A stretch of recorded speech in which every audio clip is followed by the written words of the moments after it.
If that is so, what are thoughts? Where do they come from? From the mind or brain? Thought is a function of the mental body, or the energy of the mind. Man can think without physical brain independently of brain matter. This is already demonstrated in the scientific laboratories where incarnate entities were materialized. So, what is more powerful, the brain or mind? The brain is governed by the mind, but the mind is not governed by the brain. The brain is the instrument of emotions and consciousness, but does not produce emotions or awareness. It is the mind that produces emotions and consciousness. The reality of extrasensory perceptions is already absolutely demonstrated.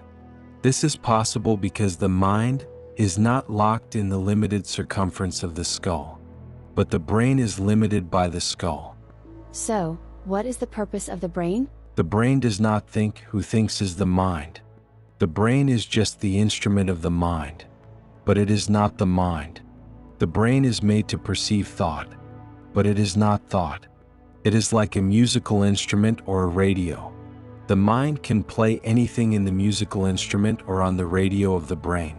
This means that our thoughts can come from anywhere or go anywhere. They do not have to be limited by the brain or skull. You can see it in your own experience.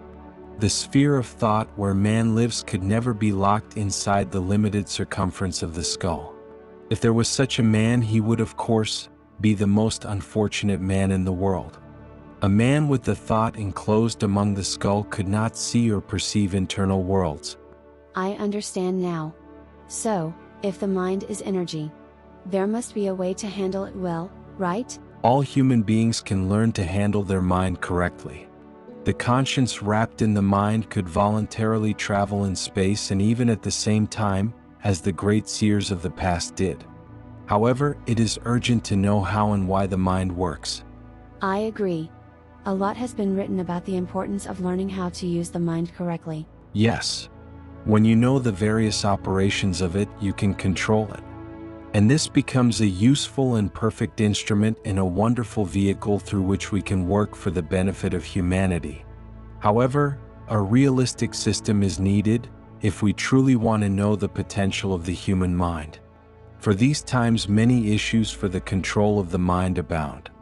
There are those who think that certain artificial exercises can be magnificent for the control of their mind. But how does it work? Why does it work? For example, we throw a stone to a lake, we will see that waves are formed. These are the water-lake reaction against the stone.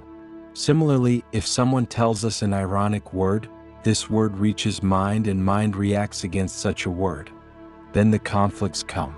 This is the nature of the mind. How to handle those conflicts? Everyone is in trouble. Everyone lives in conflicts, but people do not know how to handle them.